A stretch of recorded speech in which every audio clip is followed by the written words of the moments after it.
Just going to go ahead and get started. Nice to meet you, sir. My name is Tina Flores Navarez. I'm the Director of Human Resources here. And I'm just going to go ahead and jump on in and introduce you by using your bio. So, for our guests, Maximo Anguiano is an actor, activist, athlete, creative entrepreneur, public intellectual, personality, organizer, and thought leader out of San Antonio, Texas. He has emerged as one of the most talented and dynamic individuals of his generation. As a critical intellectual voice on the intersection of culture, sociopolitics, and racial justice, Maximo is a champion of the Latinx AO community and a true cross-pollinator of innovation. He is the former executive director of the Adelante U.S. Education Leadership Fund and brainchild behind the We Live Heritage web series. As a Master's of Science candidate at Grand Valley State University, Maximo studied at Marguerite University in Sydney, New South Wales, Australia, where he completed an ethnographic case study on the colonism of the Indigenous Australian population. He was a member of the San Antonio Hispanic Chamber of Commerce's Alexander Briceño Leadership Development Program, class of 2016, and Sigma Lambda Beta International Fraternity Incorporated's Board of Directors. He's currently the Vice President of the PEACE Initiatives Board of Directors. Through various community, artistic, and educational works, Maximo's passion and charisma have electrified crowds, bringing a fresh, progressive, and driven approach to changing the world. His recent film and theater credits include La Llorona, Fotos del Barrio, and Dos Chicanos, Un Camino. He has also recently been featured with various organizations such as Voto Latino, Latino Justice, PRLDEF, My Brother's Keepers, San Antonio, Be Visible Latinx, NPR Latino USA, Univision News, the League of United Latin American Citizens, LULAC, the Texas Organizing Project, TOP, the Council for Latino Workplace Equity, the University of Wisconsin-Whitewater, the University of Missouri-Kansas City, Somerset Junior High School, Theater for Change, RAW, National Born Artists, and many more. Finally, Maximo credits his ambition and motivation to his number one fan, his mother. For more information on Maximo, including analysis and adventures, follow him on social media at Blurb Smith Blots. And without further ado, Maximo, please take it over. Yeah, it's interesting. I think I can live up to that incredible bio, the bio that I wrote. So, hey, thanks so much for, introducing me, giving me the full introduction here, and I appreciate it. I was trying not to blush during all of that, but I think there's something to be said about that. We should be proud of who we are, proud of what we've accomplished, and go ahead and put ourselves out there. And that's a little bit about what we're going to talk about today. So first and foremost, I've got to thank everybody for having me. Texas A&M University, Central Texas. I've never been. Hopefully I can make the trek up there from San Antonio one of these days post-COVID, right? Because we're all trying to maneuver and navigate this COVID-19 situation. But I hope everyone is doing very well. I send everybody the best positive love, light, and energy on this Tuesday. And we've got a lot to talk about. So I'm going to go ahead and dive right in. As people are coming in, feel free to utilize the chat function. You could raise your hand, utilize the chat function. We're going to answer all of your questions and kind of just, have a good time today. I think it's about, being loose, being open and honest and earnest with what we're getting accomplished here today. And to go ahead and talk about Hispanic or Latinx Heritage Month in 2020 America. And there's sure a lot to be said about Latinx or Hispanic Heritage Month. A couple of months ago, I almost forgot our Hispanic Heritage Month, right? And it's interesting. It's a month, but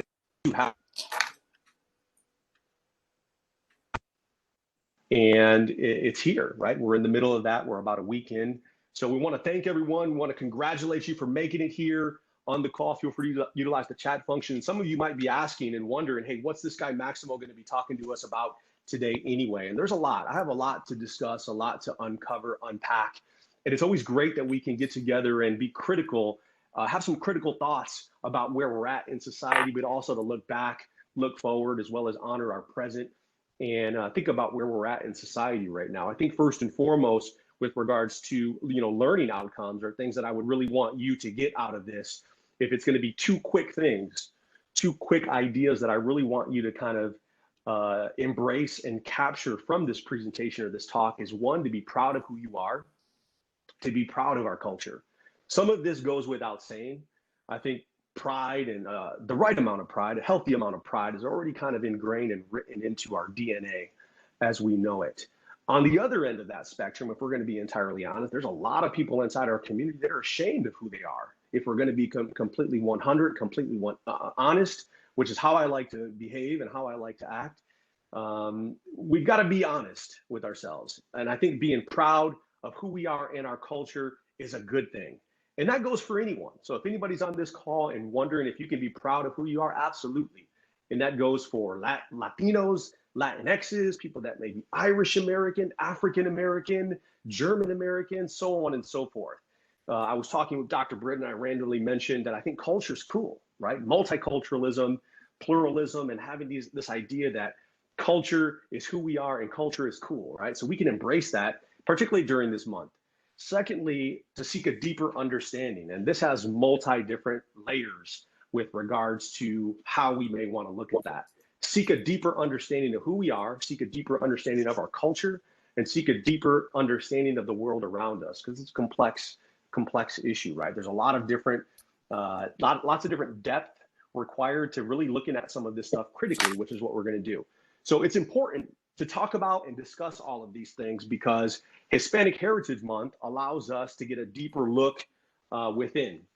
Allows us to get a deeper look around at the world around us. It gives us a chance to honor our roots. As I mentioned, many of us that may identify as Latino, Latinx, and we're going to get more into some of this terminology here in just a bit. We already kind of honor our roots a little bit. We're proud of who we are. We may look into, to get some deeper understanding from our parents, our grandparents. Some others of us may not know anything about that, right? Maybe that history was destroyed or was taken away. It wasn't passing down. Nobody wrote it. Nobody wrote a family tree, things of that nature. People have no clue what their names mean. And that's a part of this as well, right? To seek that deeper understanding, which is why I have this bullet point up there for us. Hispanic Heritage Month allows us to salute our ancestors. It allows us to remember our history. It allows us to acknowledge our present and work towards our future, because we have a long ways to go with regards to some of the things that we need to accomplish. And I've got some thoughts in here with regards to some of that stuff. And with everything that's going on in the world, it's perfectly healthy for us to take a few moments to kind of figure out, hey, who are we? What do we need to consider with regards to Hispanic Heritage Month? What would we like to accomplish? Hispanic Heritage Month allows us to further consider our own self-identity. Because as I mentioned, there's layers and levels to all of this. And if you really think about it, with regards to quote unquote Hispanic Heritage Month or Latinx Heritage Month, what does that all mean? I've been thinking about that. Who are Latinos? I remember when I was in college, a few moons ago, not many, but a few moons ago, I had a friend of mine that was on the softball team, and she told me, hey, Maximo, good morning, good afternoon. I had a friend of mine that told me that I was Mexican, but I wasn't like a real Mexican. And I thought, wow, what does she mean by that? But it had me thinking about what this idea of real Mexicans or real Latinos are. Who are they? Right? The Hispanic thing. Yeah, come on in, welcome. So with regards to that, who are Latinos? I want you to think about this just for a moment. And at the same time, when you're considering who are Latinos, who are Hispanics, who are we, I would like you to go ahead and chime in right in the chat section with how you may personally identify. Now, I would assume some folks would say Mexican American, some folks would say Latinos, some folks may say Latinx, a lot of folks may say Latinas. However you may personally identify, feel free to go ahead and chime in the chat section with your personal favorite, your preferred identifying label. Okay, and I'm going to get a little bit more into this. As we mentioned as well, if you could mute yourselves, that would be great. But go ahead and chime in the chat section how you may personally identify when we answer, who are we, right? How do we personally identify? as Latinos. And on that note, when I ask the question, who are Latinos? There's a lot of different ways you can answer that question. I think one of the ways you can answer it is from a literal sense. Now, this is a map of Latin America. So some people may say Latinos are anyone that has roots from any of these countries, all the way from Mexico down to Argentina. Okay, and that includes all of the Caribbean, all of the islands, all of the little countries in there in Central America as well. And there's really a whole lot of countries here, a whole lot of culture, if you ask me. One of the goals I think about, being in college and graduating and obtaining a degree, as well as obtaining a high-paying job and being able to try is the ability to travel. So, I think I would recommend, I hope people are curious to travel and kind of see the world. That's one of the good opportunities that we have, in front of us. Some of the folks that are in the military, they've had the opportunity to travel as well, and to kind of learn some of this diverse history, some of the cultures, and from some of the people that are here. Many of us have roots from some of these countries as well. As well as this, if you think about this, there's a lot of subcultures within these cultures as well, right? So when you think about Latinos in the United States, there's a lot of subcultures. For example, you might find Chicago Puerto Ricans, or Miami Cubans, or Southern California Chicanos, right? These are all parts of subcultures within the United States of the Latin American, the Latinx, or the Latino experience. So if we were to dabble to kind of check in here and see how folks may personally identified in the chat section, I've got, what do we got here? We got diverse histories and cultures, diverse languages, absolutely. So Latinos speak perhaps French, they speak Spanish, they speak English, they speak Portuguese, so on and so forth.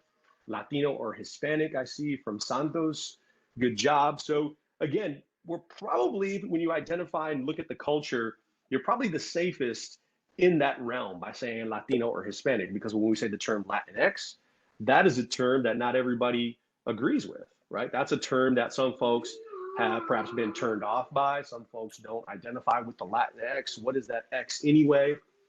And not that we're anyone to accept any sort of labels, right? We reject labels, but understanding these complex identities allows us to accept that intricate and rich story that belongs to our heritage, right? The fabric of who we are, as I mentioned. And I think the key here with regards to how we personally may want to identify, the key aspect here is getting to know each other, right? Because I could be someone who identifies one way, perhaps as Latino, and the person next to me, whether they be my brother, my sister, my cousin, my mom, a friend, they may identify as something completely different. They may say, hey, I'm Tejana, or they may say, I'm Mexican American, right? And that's all a part of the experience. It's all a part of the experience. And in fact, one of the ways that I like to utilize an example of what this may look like is from this individual right here. Now, some of you may know who this is. I think everybody pretty much knows who it is. Some of you may be asking, hey, what the heck does this guy have to do with Hispanic Heritage Month? Well, I think that there's a lot that we can learn in the Hispanic or the Latino community from the African American community. This individual is from Louisville, Kentucky. He was originally named Cassius Clay. He later changed his name to Muhammad Ali, right? So I think one of the good things about this country is that we can identify and we can be called whatever we want, right? We can, if we want to change our name, we can change our name, right? If we want to have two last names, we can have two last names. That's one of the beautiful things about our culture here in this country. Now, the other aspect of this is that I've recognized that a lot of students, and I've worked with hundreds of students, hundreds of young people, hundreds of professionals from all walks of life. And I like to think that your generation, the people that are on this call, the people that are curious enough to engage in these sorts of discussions, you have the opportunity to make some changes with regards to where we're at in society. You have the opportunity to change the game, right? We don't belong to these paradigms where we have to be one way, we have to think one way or the other. We can think however we want to think, right? In this country, we have the freedom to think and be whoever we want to be. And that's a beautiful thing. Now, with these ideas that change and shift, our attitudes also change and shift. And that leads to a change in our actions and behaviors as well.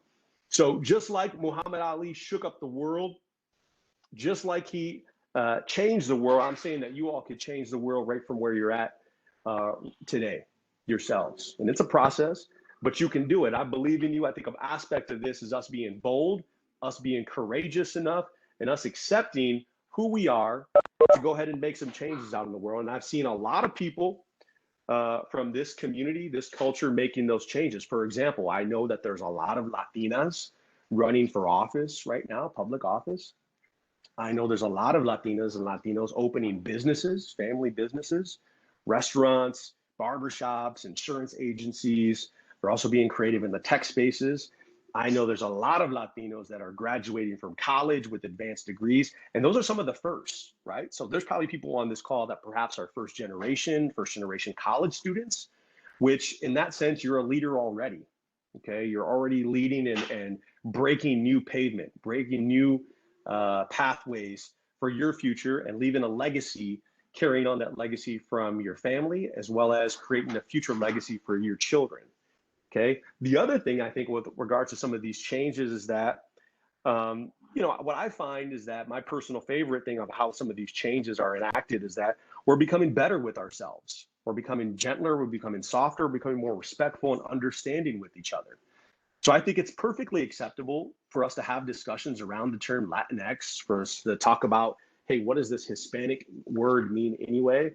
And we're allowing ourselves to unlearn some things that might not have always been the healthiest way in this country. For example, I'm someone who identifies as a man, and I know that we're leaving, a lot of guys I know are leaving behind this idea of toxic masculinity, right? We're rejecting this idea of machismo, and we're becoming more respectful of everyone. We're leaving behind ideas of sexism, homophobia, racism, things of that nature. And that is all a part of the process. As they say, trust the process. And you'll see today that, again, just like Muhammad Ali, we're free to be who we want to be, and we can take this whole world by storm and shake up the world. And some of us are already doing it, okay? And that's what's going to take us where we need to go, because as we say, steel sharpens steel, iron sharpens iron, and that's what we're doing on this phone conversation today. We're having this engaging discussion to talk about our identity, talk about how we identify with each other, and how we can develop more understanding with each other. So again, when it comes to how we personally identify, it's going to require us to get to know each other. Let's get to know our neighbors, get to know our community members, and figure out who they are. I think it's a great thing to honor people's histories, to want to learn from their own histories. And that's one of the beautiful things about celebrating Hispanic Heritage Month. And again, if you were to honor other people by taking an engaged approach to learning about their history, I think that makes you a great leader. I think it makes you a great leader. And as I like to believe, the true measure of greatness isn't solely about you, but rather how great others become because of you. Okay. And with that being said, I mean, if anybody wondered, since I'm on the call right now, how I personally identify as Chicano. Does anybody have any thoughts about what comes to mind when you hear the word Chicano? It's also a term that not everybody agrees with. It's a term that not everybody appreciates or likes. One of the things about our culture, our community, is that we're incredibly diverse across the board, that we have people from all ideologies, all political preferences, all walks of life that have differing opinions. I like to think we can't agree on whether we want flour tortillas or corn tortillas for dinner. I like to think, hey, let's just have both. Why not have both? I often, one of the individuals I spoke with, a leader in this country, is Henry Cisneros. He was a multiple time mayor of San Antonio, also the Secretary of Housing and Urban Development under the Bill Clinton administration. Someone asked him in one of the speeches I watched him give on who is the Latino or the Hispanic Martin Luther King, Dr. Martin Luther King. And someone also asked him, well, who would be the Latino Jesse Jackson, the current, Jesse Jackson inside the Latino community? And his response, which I think is an accurate one, is we don't have one. And part of the reason that we don't have one is because we all don't agree. It is very difficult for us to get into a room and to agree on something, particularly when it comes to how we may personally identify. I identify as Chicano. I know someone else who I would assume, I think he probably would identify as Chicano. He told me he didn't like the term Chicano because he thought it was divisive. Okay, I don't know if anyone has ever read or watched the documentary series Chicano, the history of the Mexican American Civil Rights Movement. This is one I would highly recommend. It is very long. It's a multiple part series on the civil rights movement of the Chicano or the Mexican American in this country. It was largely influenced by the actual civil rights movement in this country, led by African Americans, Dr. Martin Luther King, and led to the influence of the Civil Rights Bill being passed. But this is one I would highly recommend here. It's called Chicano, the history of the Mexican American Civil Rights Movement. Take a screenshot here, write it down, and see if you can watch some aspects of this, because it'll tell you a little bit more about Mexican Americans in this country. Now, the term Chicano, if anybody is wondering a little bit more, it's a term that's a throwback. It honors our indigenous roots, because folks in the Southwest, folks that are identified as Mexican, are indigenous mixed with Spanish, right? Some people may identify as a term called mestizo. That's a little outdated, but you might have heard of it. And it recognizes the kind of biculturalism that we share, right? We're Mexican, but we weren't born in Mexico. And we're American, but we still want to honor our Mexican side. And yeah, there's a border down here, but the border also changed, right? The border was also moved at one point in this country's history. So the term Chicano identifies and relates to all aspects of that. Okay, it's one that I personally identify with, and there's a socio-political tone and aspect to the term Chicano. And I would recommend that anybody who's Mexican American looks into this civil rights movement, this documentary, as well as perhaps goes down to Chicano Park. Now, some of you that might have been in the military or traveled a little bit down to San Diego, California, you know Chicano Park is an amazing experience. It's an outdoor park, lots of art, lots of murals, lots of statues out there. This is one of them. This is Emiliano Zapata, who was a Mexican revolutionary, and this is Chicano Park. I would recommend that if you get a chance to get out there and experience some of the culture. San Diego's very close to the border, close to Tijuana, that you get out here and soak everything in at Chicano Park. Take some pictures out there, soak in the atmosphere. It's a beautiful culture. And this is just one aspect of the quote unquote Latinx or Latino experience. Okay. Another aspect of this is a poem that was written in the 60s by Rudolfo Corki Gonzalez. Some of you might have heard of the poem, I am Joaquin, yo soy Joaquin. This is a good essential reading if anybody has taken a Mexican American studies course or sociology course with regards to the Mexican or Mexican American experience. You probably heard of Corki Gonzalez. He was a boxer from Denver, Colorado, and he was somewhat of a civil rights leader inside of the Chicano community as well. Okay, so this is him giving a speech, probably in Colorado, perhaps in California, back in the 60s. Okay, another good example of the Chicano experience inside of this country is another essential reading. Some of you might have read this, is Bless Me Ultima, which is a classic by Rudolfo Anaya. And he really kind of captures the New Mexican experience from New Mexico. I think the book is set in Albuquerque. But as you know, the Southwest, deep ties to regards to the Mexican American and Mexican experience. And this is a great read. I remember when I was in middle school, I think this was an optional reading in my English literature courses. So I would highly recommend. They've also made a documentary on this, by the way, not a documentary, a film. But some folks don't feel like it captures the true essence of the text. Rodolfo and I recently passed away in I think June of this year. But a great piece, Bless Me Altogether, that I would encourage everyone to kind of read here. So with regards to this Latinx, Hispanic, Chicano experience, again, it is varied, right? I think some folks have kind of chimed in here in the chat section and kind of said they identify as Chicano, I identify as New Yorican. I got some of that here too. I want to talk about that. Latino, Hispanic or Mexican American, Salvadorian. And that's all amazing. And again, I would love to hear more about people's experience with regards to why they chose those particular names on how they identify. I know people choose different reasons for how they personally identify. As we mentioned, we had one of my good friends, he always introduced himself. He said he was retired Air Force. He said, hi, my name is Jay, I'm retired Air Force. And it was a part of his identity. It was a big part of who he was. You may also, meet people and they identify and they say, hey, my name is Maximo. I'm a firefighter, or something along those lines, right? My name is so and so, and I'm a professor at the University of Texas at San Antonio. Those are all how we personally identify, and our culture is very, very near and dear to us, which is why we personally may choose some of those things. Okay, so listen, there's a lot of different ways on how we may identify. Here's an example, if you could read some of these about titles. Again, I don't want to go near labels per se, but how we may personally identify. Right? Some of us may say Tejana, some of us may say Latinx. I don't know how I'd like to hear actually how some folks feel about the term Latinx. Some folks like it, some folks love it, some folks hate it. For a little bit of more backdrop on that, the term Latinx strikes out the A or the A. So it's not Latino, it's not Latina. It is gender neutral for folks who perhaps don't want to acknowledge the Latino or don't want to acknowledge being Latina. It's Latinx. And I think that's okay. Personally, my take is that's perfectly fine.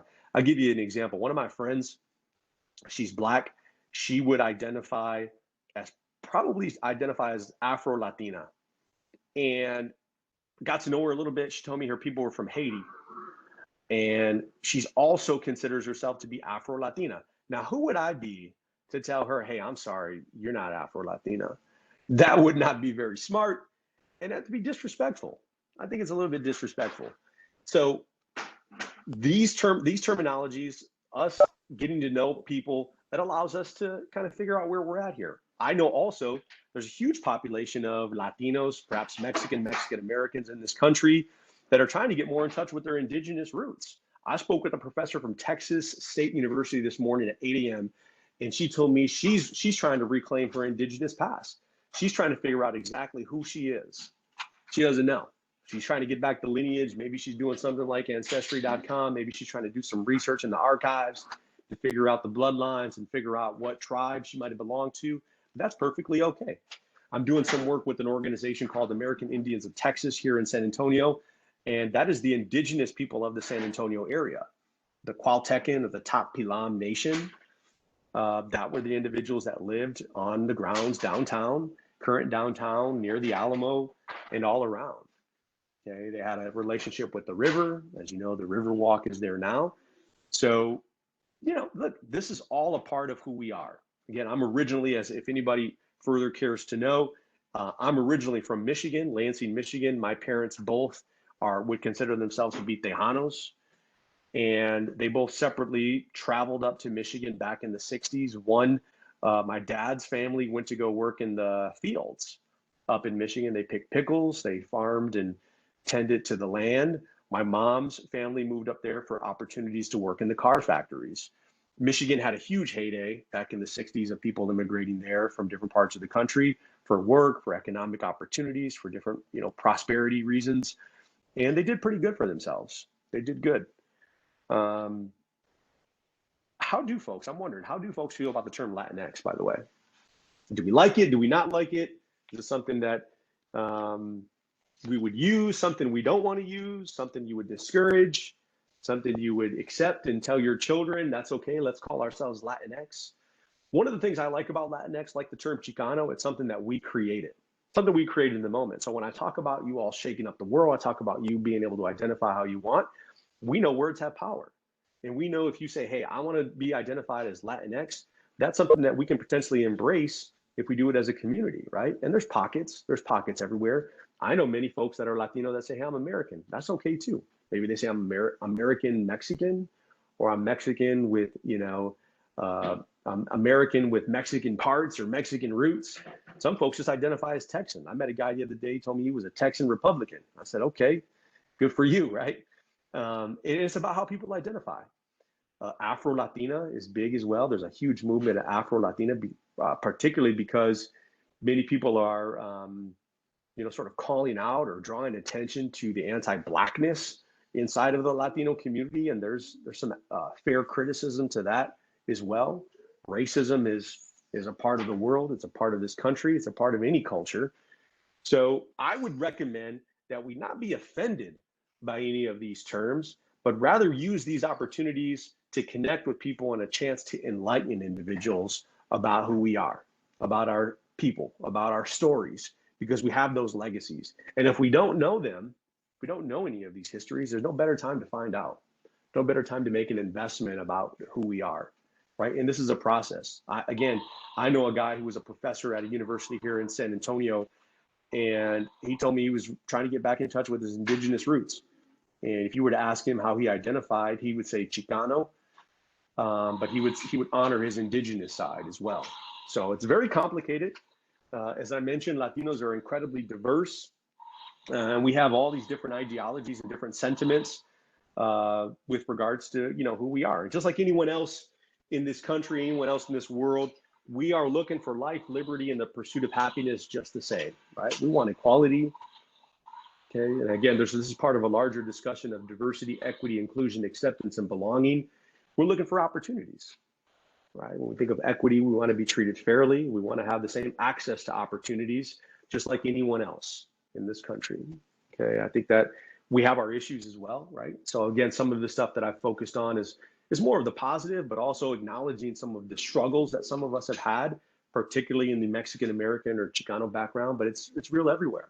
Okay, there are some very serious issues that we have to discuss as well inside of the community that are very, very, they're pertinent, right? They're very real.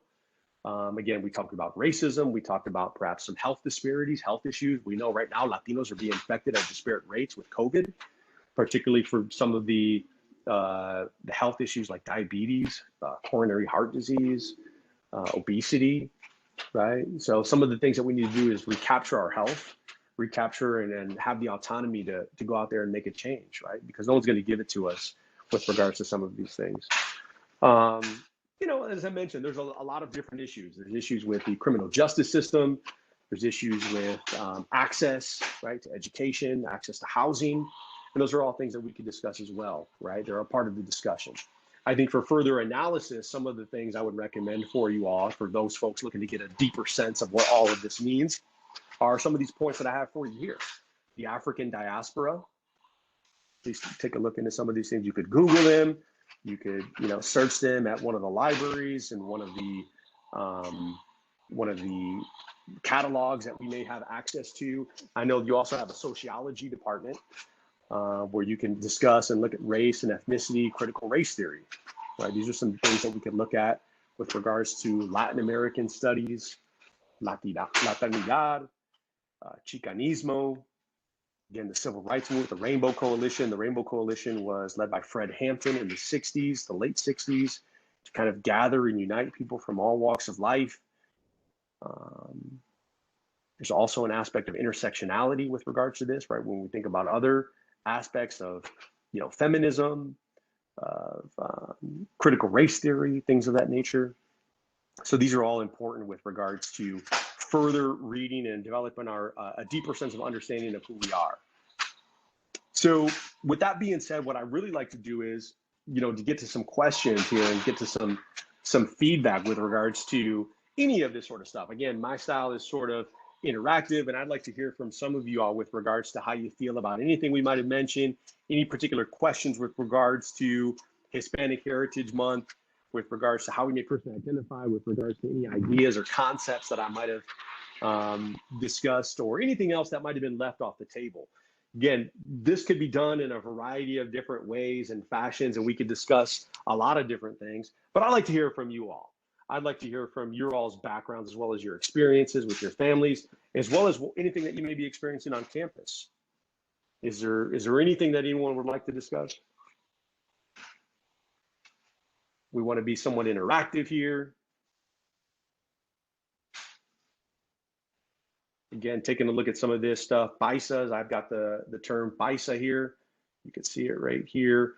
This is a subculture of the Colombian community, the country of Colombia. So there's an opportunity there's a population of people that may identify as Paisas. It'd be the same thing from folks from Mexico. You might find folks to say that they're Oaxacan, or their people are from Matamoros. They may identify as Central Mexican. I know in Texas, some folks will say I'm from South Texas. Same thing in, Chicago. People may say I'm a Midwestern Puerto Rican. I'm a Chicago Puerto Rican. Chicanx, just like Latinx, you have that here. People will identify not as Chicano, but not as Chicana, but as Chicanx. Miami Cuban, again, a lot of different stories, a lot of different experiences from folks immigrating from certain countries. And that's a part of this discussion as well. Feel free to go ahead and chime in here in the chat section. I would like to be somewhat interactive with this. One of the other questions I have for you here is the term Latina. I don't know if anyone's seen that. That's the one that's here in the blue. Latina is another aspect or another way to say Latinx. It strikes the gender in this. I've heard some folks say, well, why don't we just call ourselves Latin? I think that that's perfectly acceptable as well if folks want to be called Latin. There's nothing saying that we have to identify as Latinx, right? There's nothing to say we have to identify as Latino or Latina. Some folks will say, well, the Spanish uses the rules that say call us Latinos. I think that's okay. That's okay as well. If you would like to call or identify people as Latinos, that's your prerogative, that's your business, but we can also identify however we may want. Again, rich history throughout all of these countries. I've got a question that I'd like to test everyone regarding the Spanish. I know when I lived out in New York for a little bit, and some folks told me that they were Spanish and they were Dominican or they were Puerto Rican, and they told me that they were Spanish.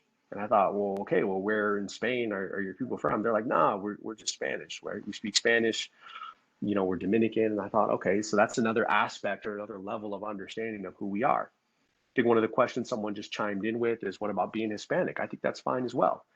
I think that one of the problems, and part of my goal here is to give you a critical response with some of this stuff and to broaden the scope with regards to, this experience, is some people have a problem with the term Hispanic because of the colonization of the Spanish onto the Americas. Now, it's interesting because does anybody know, really quickly, you can chime in the chat section here, what are two of the bigger countries that border Spain? So don't Google it. I'm just going to test your knowledge here of the world, your geography. Two of the countries, France is one of them, good Santos. And what's the other one? Portugal. Good. Hey, you got them both. Portugal and France. So it's interesting. In Brazil, they speak Portuguese. And in the Caribbean, they speak French. And in many other of the Latin American countries, speak Spanish. So, the Spanish branched out and they colonized a lot of, the different countries in this area. And that was a part of traveling. That was a part of that time. And many people will kind of reject that. They're hurt by that. They feel like an aspect of their identity perhaps was stolen. And, they don't want to identify with the term Hispanic. Andorra is a small country that borders on the south of Spain. Good. And also Spain is just a hop, skip, and a jump away from Northern Africa, right? So you think about traveling, you think about migration, you think about forced migration. And that's all a part of this as well, right? Some of the history may not be some that we're completely comfortable with, but that's a part of our present day conditions and experience. What is the best way, Carl is asking, what is the best way for us as Latino to become more cohesive when we have so many backgrounds? I think the answer to that is we've got to do the research. Okay. We've got to be able to engage and have respectful discussions and conversations with people with regards to our experience, right? I think the worst thing we can do, yeah, you mentioned the best way. I think the worst thing we could do is assume that everyone's Mexican. I say that jokingly, but that there's some aspects of that that are true. People believe that anyone who looks like me or anyone who speaks Spanish is all Mexican, and that's not necessarily true. But it's be willing to engage with people to have those discussions about the rich history that we have, all those rich backgrounds, right? I think that's really important. Another question, sometimes the rules are so confusing that we are not sure if we say the wrong thing that it will cause ill feelings. What is your suggestion for approaching the topic on how to address people who believe may be Hispanic? I think is get to know folks, right? Perhaps it's not the first question we ask. Some of us may have said, okay, hi, my name is Maxwell. Hey, by the way, are you Mexican? Well, I don't think that's our best way to, to kind of, figure things out, right? I think we have to get to know people, as we mentioned, right? How are we working our people skills, our interpersonal skills? How are we getting to know, where people may come from, right? And you learn that from a variety of different ways. I think that, you could ask people, hey, so, where are your people from? I think that's an eventual question that we could get around to, and then ask people, how do you personally identify? And take a genuine approach to actually wanting to learn that. I would ask people as well, like I've asked you all today, hey, how do you feel about the term Latinx? How do you feel about the term Hispanic? Okay. Again, there's a lot of different views. I think, again, one of the worst aspects we could do is just tell everybody that they're Hispanic or make everyone believe that they are Hispanic. And that's the term we're going to use. The other aspect of it is, be open-minded, right? Again, we have to be willing to unlearn some things that we might have thought to be true, or how we believed people may want it to identify. Everyone's free to identify as how they may wish. I see Jeff and Stacy, because so many backgrounds come into play, I try to wait with meeting someone. Eventually, each of us discloses something about our heritage and background. Absolutely. Absolutely. And I think that's important, right? Because why can't we come together and discuss our backgrounds, our heritage, our histories, our families? That's a beautiful thing. That's the idea of the melting pot in the United States, right? And again, a lot of us have these complex histories, right? We were perhaps indigenous people, we became Mexican, we blended with the Irish, we have mixed families or mixed backgrounds. Some folks may identify as biracial, and we can honor all of that. I had a gentleman that I was working with a while ago, a young man. We started to mentor each other, and he was Black and Mexican. His mom was Black, his father was Mexican, his last name had a Spanish last name, and he was closer with his mother. He was very close with his mom. He did not ever really know his father, didn't identify with him, but he had a Spanish surname. He told me that he was, later, after getting to know him a little bit, he told me he was ashamed of being Latino. He was ashamed of being Hispanic or Mexican, and he never identified with that culture or that background. And he later told me that, he wished he would have learned more about his culture. And nothing is to say it's too late, but he later wished he would have learned more about it and got more involved in the quote unquote Latino community, much like he did with his African American community or the Black community. So furthering on here, again, I like the questions. Can you speak a bit about mulatto and the rejection that comes from within colorism? So the term mulatto is a little offensive from what I know. It would be considered, and again, I want to be careful how I say this, it'd be considered how you may call someone a mutt or someone who's mixed, a mixed race. Again, I use that term, we use that term sort of disparagingly with pets or dogs, but that is similar to how you would have that inside of the Latino community. So I wouldn't say the term mulatto, because there's an aspect of that does come from colorism. What we mean by colorism is anti-Blackness inside the Latino community. So it's the preference or preferring people who have lighter skin, and people that are darker skinned may be rejected. People that may be Afro Latinos may be frowned upon inside of the Latino community. So the term mulatto, I would not go near. And again, this is also a good opportunity for us to engage with ourselves to do further research. Part of what I want to do for you all today is open up this box and kind of consider a broad aspect, but also talk directly to some of these issues. But go ahead and Google some of these things, right? Ask some of these folks. And again, you all may have your own ideas with regards to this as well. I'd like to hear if you might have heard of the term mulatto, if you ever have considered or called someone's that, or if anyone's personally identified with some of that. That's a very interesting one. And I would reject that. I would say, don't call someone a mulatto. That's offensive and negative. And there are some aspects to some of this stuff that's offensive as well. So that, again, I don't personally believe that folks are going to be offended if you were to say the term Latinx or Latino. I think you're probably the safest by saying Hispanic or Latino or Latinx to kind of start. and then engage with people to kind of figure out where they're at, right? It's just like the African American community, right? So some folks may say, well, I'm African American or I'm Black, right? There's a preference with regards to how people may personally identify. It's the same thing with the Latino community, and it's up for us to decide. It's a very complex thing. It's very beautiful as well. I would like to hear again more how folks may identify wherever you may come from, and I appreciate your time with regards to any of this stuff. Has anybody traveled to any of these countries on the screen, by the way? The Bahamas, Puerto Rico. Another interesting point is I had a discussion with a guy who was from Puerto Rico, and he told me he was confused about who he was. He didn't know how to identify, and I asked him why. He says, because, well, a lot of people in Puerto Rico, he says, we don't know if we're American or if we're Puerto Rican. He says, is Puerto Rico a country? He's like, the U.S. or the Puerto Rico is a United States territory. And he says, we don't know if we're Puerto Rican or American. And that's an interesting conversation as well. There's Puerto Rico, again, is very divided with regards to how they would like to move forward. Are they going to be a push for a state? One of the last governors, Ricky Rosselló, had a major push for statehood when he was in office. And there was another aspect of Puerto Rico that was looking for independence, looking for autonomy, looking to become its own country and to break away from the United States. So there's an aspect of both of that there as well. Again, a very complex issue. So I've seen some of you all are well traveled. I don't know if anyone's lived in any of these countries.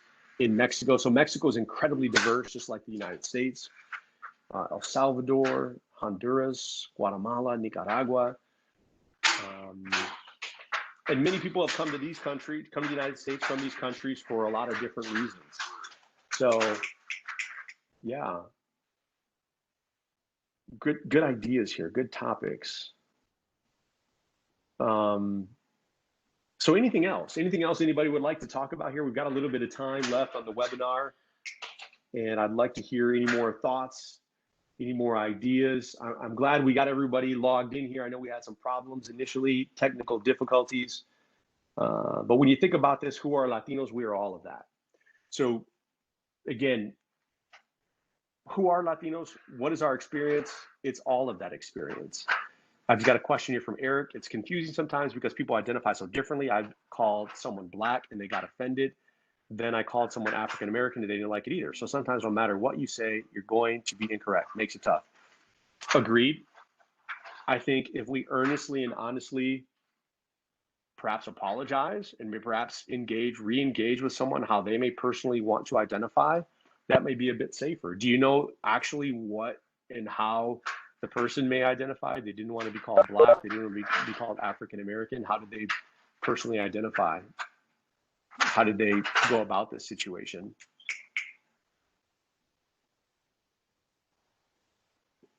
Feel free, if you want, you can take yourself off mute and chime in here. Will you repeat that question, please?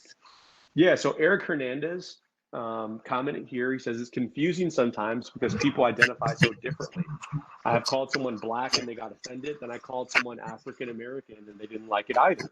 So sometimes no matter what you say, you're going to be incorrect. It makes it tough. Okay. Hey, Maximo, how are you today?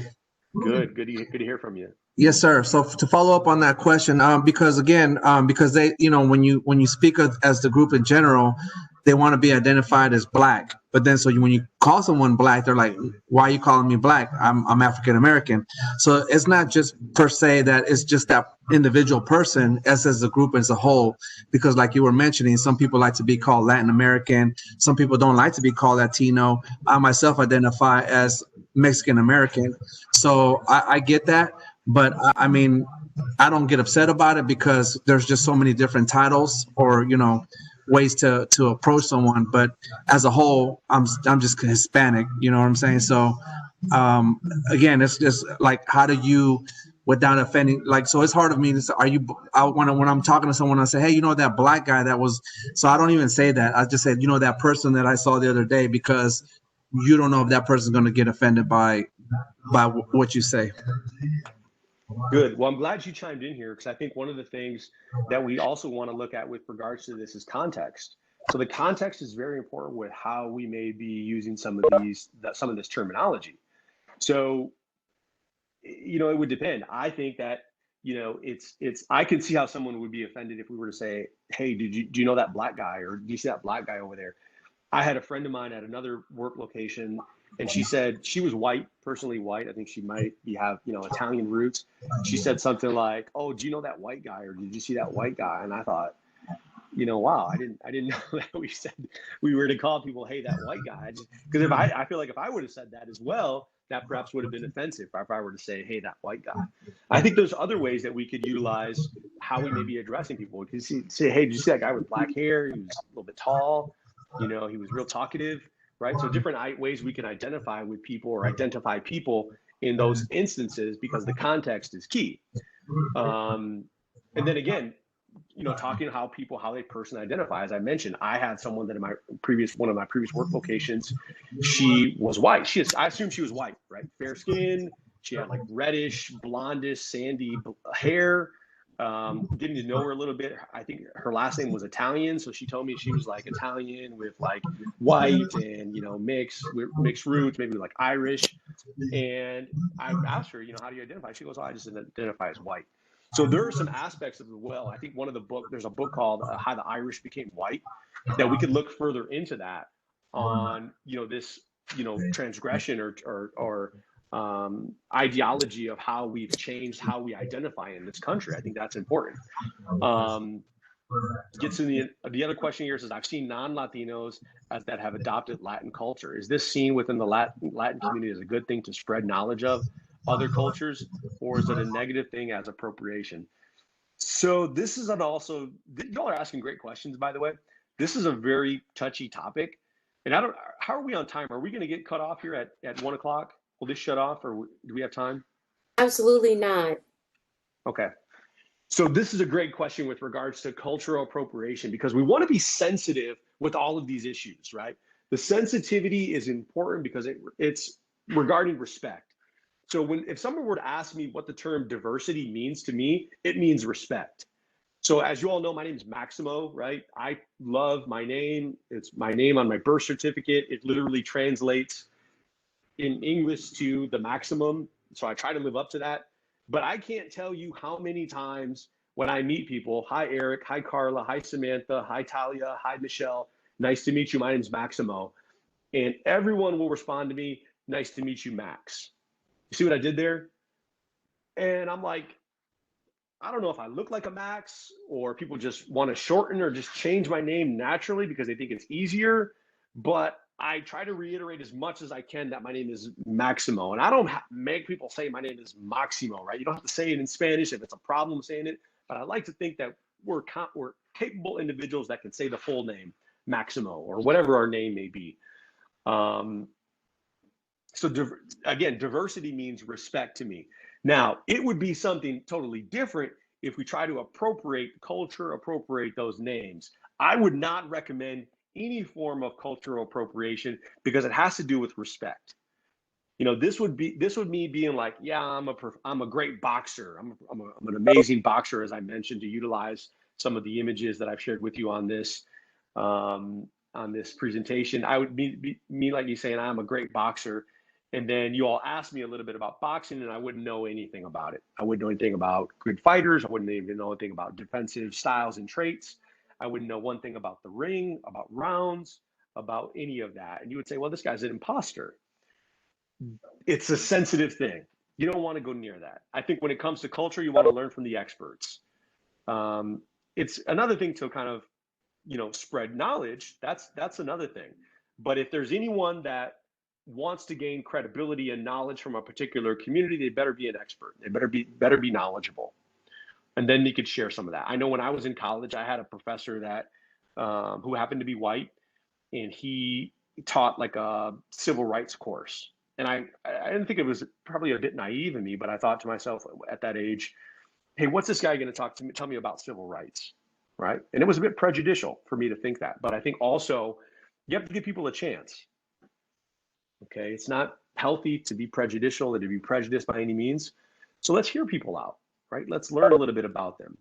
Again, you might have seen some aspects of cultural appropriation in the media recently with certain individuals who claimed they were Latina, claimed they were, Latinx, and then they're not.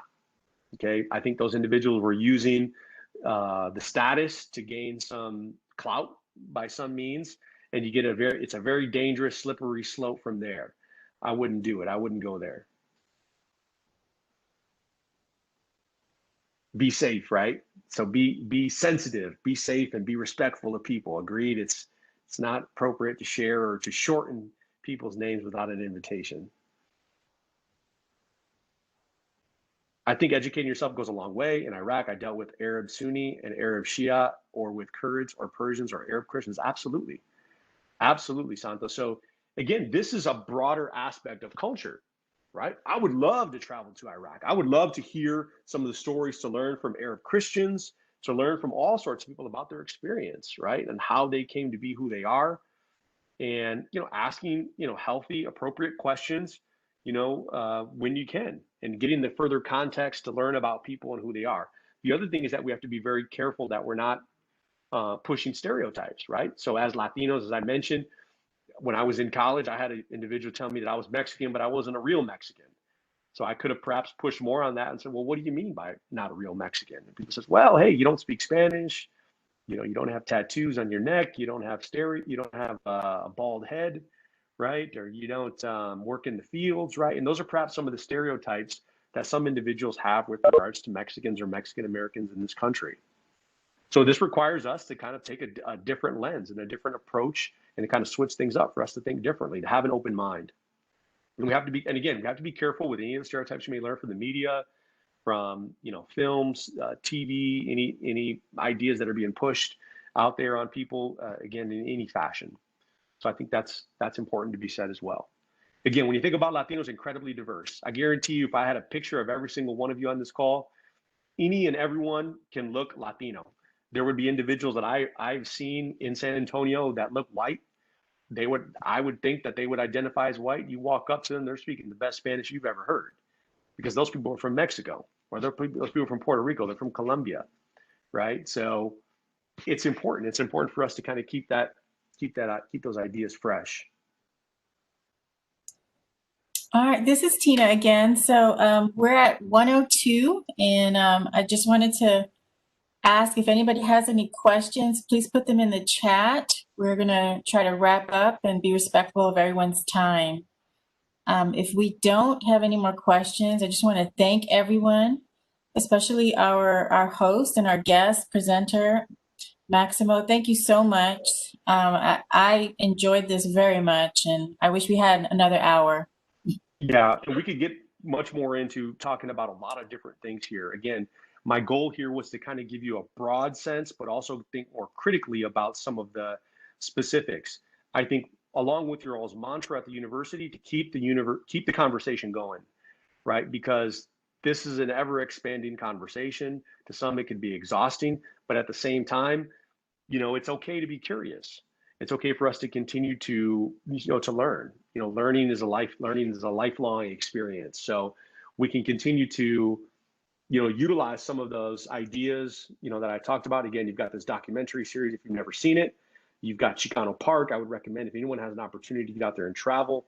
You've got the poem Yo Soy Joaquin, I Am Corki, or I Am Joaquin by Corki Gonzalez. You've got the book Bless Me Ultima by Rudolfo Anaya. You've got all of these different titles and labels. You've got further readings as well on these topics that are related to sociology, race, and critical race theory. And this is just the start of it here. You'll find just as many different opinions, many thoughts as you would in the United States, as you do in the Latino community. Some positive, some negative, as you know. But keep the conversation going. I think that there's another event that you all are having here maybe next week or in 2 weeks with regards to Hispanic Heritage Month. I commend you all's university for being willing to engage in this conversation as well. And I think that you all that are a part of this community are doing a fantastic job working together, students, staff, faculty, to, again, broaden the scope here. And let's put some time and attention and effort into this amazing community, this beautiful ethnos that we share. And let's really highlight it during Hispanic Heritage Month and throughout all 365 days of the year. I think it's completely appropriate. I thank you all for having me. I would, again, continue to look into some of these things, and if I can be of a resource to anyone, please look me up. I'm not hard to find, and we'll get you pointed in the right direction. I'd love to connect with the individuals here in San Antonio at the Air Force Base. I don't know if y'all are over at Lackland or where you may be, but I'd love to connect with you all as well, and maybe set up a Zoom chat or however we can. All right. Thank you so much. You take care, and we hope to see you in the near future. Yes, thank you, and have a great day, everyone. You too. Bye-bye.